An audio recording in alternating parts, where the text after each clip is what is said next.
புதுக்காலேருந்து வந்து சேர்ந்ததுக்கப்புறம் எங்களுக்கு காத்திருந்த ஒரு மெயின் விஷயமே வந்து இந்த வெதர். நான் வெதரை பற்றியே பேசி வீடியோ போட்டுருந்தேன் அங்கேருந்து. அதனால தான் எனக்கு இந்த தண்டனை. சியர்ஸ். இந்த வீடியோ வந்து நான் ஆக்சுவலி நான் செய்கிறதுக்கு இருக்குல்ல, பட் செய்யலாம்னு நினச்சேன். ஏண்டா leave me alone.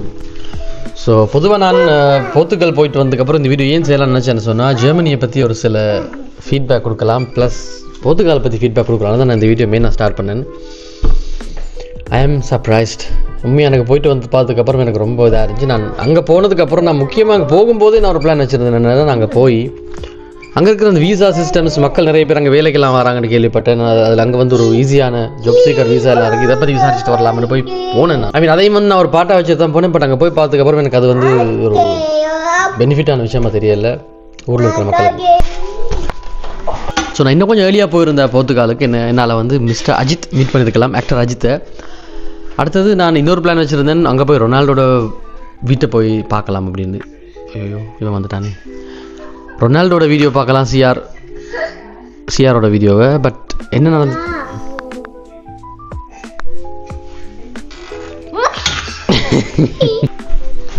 Okay. So இது சேஃப்டியான பிளேஸ்ன்னு நினைக்கிறேன். Don't mind. பின்னால் வந்து இதெல்லாம் தூக்கி வச்சுருக்கிற மேலே காரணம் எங்கள் சின்ன வரதான். பிகாஸ் அவன் வந்து அதுக்கு மேலே ஏறி கீழே விழுந்துருவான் பயத்தில். இப்படி ஒரு செட்டப் வச்சுருக்கிறோம். அவர் வந்து அந்த ஒரு லிமிட்டுக்கு வரும் வரைக்கும். ஸோ நான் போயிருந்தேன்னு சொன்னால் நான் அஜித் மீட் பண்ணியிருக்கலாம் அங்கே போர்த்துகாலில். ஏர்லியாக போயிருந்தா அது எனக்கு கிடைக்கல. ப்ளஸ் நான் எங்களோட சிஆர் கிறிஸ்டியானோ ரொனால்டோட வீடு இருக்குது, அங்கே அதை போய் பார்க்கலாம், அதை வந்து ஒரு கண்டென்ட்டாக பண்ணலாம் அப்படின்னு நான் பிளான் வச்சுருந்தேன். ஆனால் நான் அதுக்கப்புறம் அதை ரிசர்ச் பண்ணி பார்க்கும்போது தான் தெரியுது, அவனுக்கு ஒரு வீடு இல்லை, 7-8 வீடு இருக்காங்க, மேன்ஷன் பெரிய. ப்ளஸ் நிறைய ஹோட்டல்ஸ் இருக்குது கிறிஸ்டியானோட. ஸோ எதாவது சூஸ் பண்ணி எங்கே போகிறது, லைக் போனாலும் எந்த பிரயோஜனமும் இல்லை, பார்க்க முடியாது அப்படின்ற ஒரு தாட் வந்துச்சு. அதனால் அதையும் நான் இக்னோர் பண்ணிட்டேன். அந்த நாட்டோட லைஃப்பை பற்றி நான் கண்டிப்பாக சொல்லி ஆகணும். ஏன்னா நிறைய பேருக்கு ஐடியாஸ் இருக்குது அங்கே மூவ் ஆகிறதுக்கு. அப்படி இல்லைன்னா ஊர்லேருந்து அங்கே வாரத்துக்காக பிளான் வச்சுருந்துருப்பீங்க. ஒரு விஷயம் நான் சொல்கிறேன் உங்களுக்கு என்னென்னா, ஸோ புத்துக்காலுக்கு நீங்கள் மூவ் ஆகிறதுக்கு போடுற எஃபர்ட்டை நீங்கள் ஜெர்மனிக்கு போட்டிங்கன்னு சொன்னால் அவங்களுக்கு அது ஒரு பெரிய ப்ளஸ் பாயிண்ட்டாக இருக்கும். இது கேட்குறதுக்கு ஒரு மாதிரியாக இருக்கலாம், பட் இது வந்து ஒரு பிட்டர் ட்ரூத். நிறைய பேர் வந்து யூரோப்புக்குள்ளே என்ட்ரு ஆகிறதுக்காக இந்த மாதிரி சின்ன சின்ன கண்ட்ரிஸை சூஸ் பண்ணி உள்ளே வாரீங்க. ஆனால் அங்கே வந்ததுக்கப்புறம் நான் ஒரு சில பேரோட நான் பேசினேன். நான் போர்த்துகாலில் சில இந்தியன்ஸோட நான் பேசினேன், லைஃப் அங்கே எப்படி இருக்குது, இந்த மாதிரி போகுது அப்படின்ட்டு. ஸோ ஒரு அண்டர் குவாலிஃபைடு இல்லைன்னா ஒரு அன்ஸ்கில்டு ப்ரொஃபஷனாக நீங்கள் வர போகிறீங்க அப்படின்னா ப்ராப்ளம் இல்லை, நீங்கள் வரலாம். அது உங்களுக்கு ஒரு பெஸ்ட் ஆப்ஷனாக இருக்க போகுது. ஆனால் ஒரு குவாலிஃபைடு வேலைக்கு போகிறீங்க, நிறைய சம்பாதிக்கணும்னு ஆசைப்பட்டீங்கன்னு சொன்னால் ரொம்ப கஷ்டம் அந்த நாடு. ஏன்னா அங்கே வந்து லோவர் சேலரிஸ் இருக்கிறபடியா, ப்ளஸ் எக்ஸ்பென்சஸ் அங்கே அதிகமாக இருக்குது. அந்த சேலரிக்கு ஏற்ற மாதிரியான எக்ஸ்பென்சஸ் அங்கே இல்லை. ஹலோ சொல்லுங்கள். ஹாய் சொல்லுங்கள். ஹாய். ஓகே, நாங்கள் வந்து தாருக்கிட்ட ஒப்பீனியன் கேட்போம். தாருக்கு வந்து தமிழில் சில நேரம் பேசுகிறதுக்கு ஒரு மாதிரி வராது. நான் ஜெர்மனில் கேட்குறேன் கேள்வி.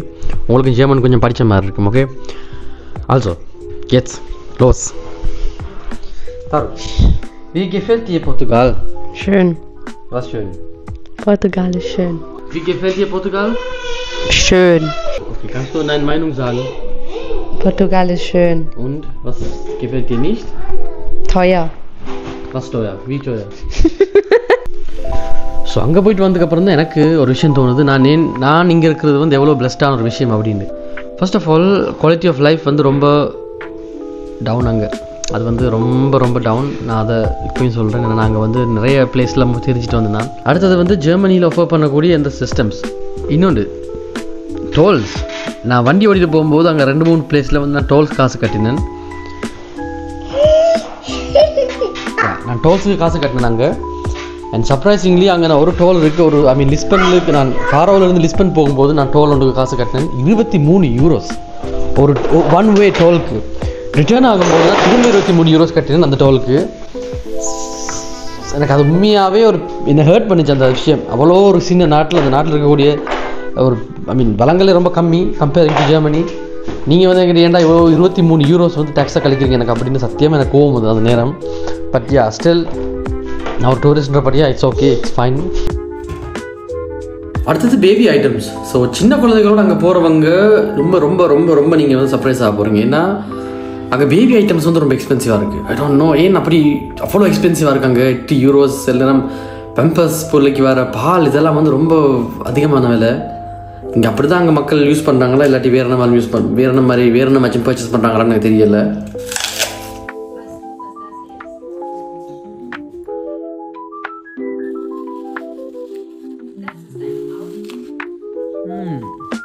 ஆனால் ரெஸ்டாரண்ட்ஸ் போகிறது, இந்த வெளியில் போய் சாப்பிட்றது, மெக்டானல்ட்ஸ் இதெல்லாம் வந்து ரொம்ப கம்மி கம்பேரிங் டு ஜெர்மனி. அங்கே வந்து சாப்பாடு இந்த மாதிரி ஐட்டங்கள் வந்து ரொம்ப கம்மியாக இருக்குது.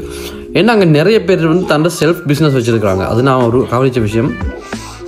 புத்துக்காலில் நிறைய சின்ன சின்ன பிஸ்னஸ் இருக்க ஒருத்தர், நிறைய பேர் ரெஸ்டாரண்ட்ஸ் வச்சுருக்காங்க. ஸோ அதனால் அங்கே வந்து அந்த ஐட்டங்கள் ப்ரைஸ் கம்மியாக இருக்குது.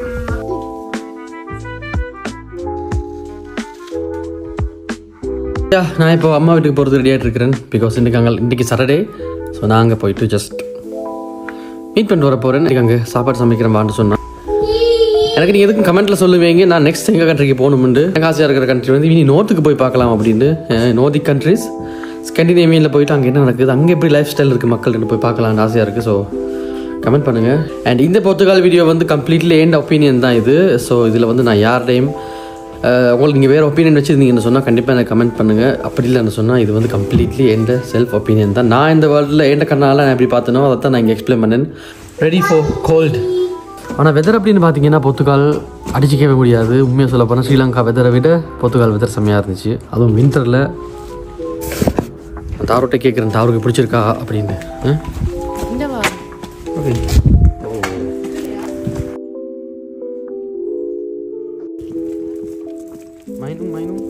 என்கிட்ட கார் இல்லை, நான் காரை விற்றுட்டேன்னு உங்களுக்கு ஆல்ரெடி தெரிஞ்சிருக்கும்.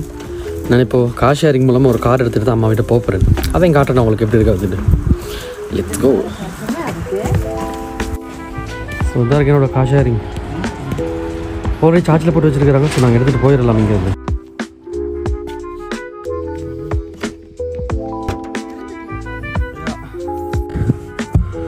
ஸோ இதான் நம்ம கார் ஷேரிங். என் கார் ஷேரிங் ஜெர்மனில் எப்படி ஒர்க் பண்ணுறதுன்னா, ரோட்டில் எல்லா இடத்துலையும் பெரிய சிட்டிஸில் கார் இருக்கும், நாங்கள் எடுத்துகிட்டு வரலாம். அண்ட் பர் மினிட்க்கு தான் காசு கட்டுவோம். So lads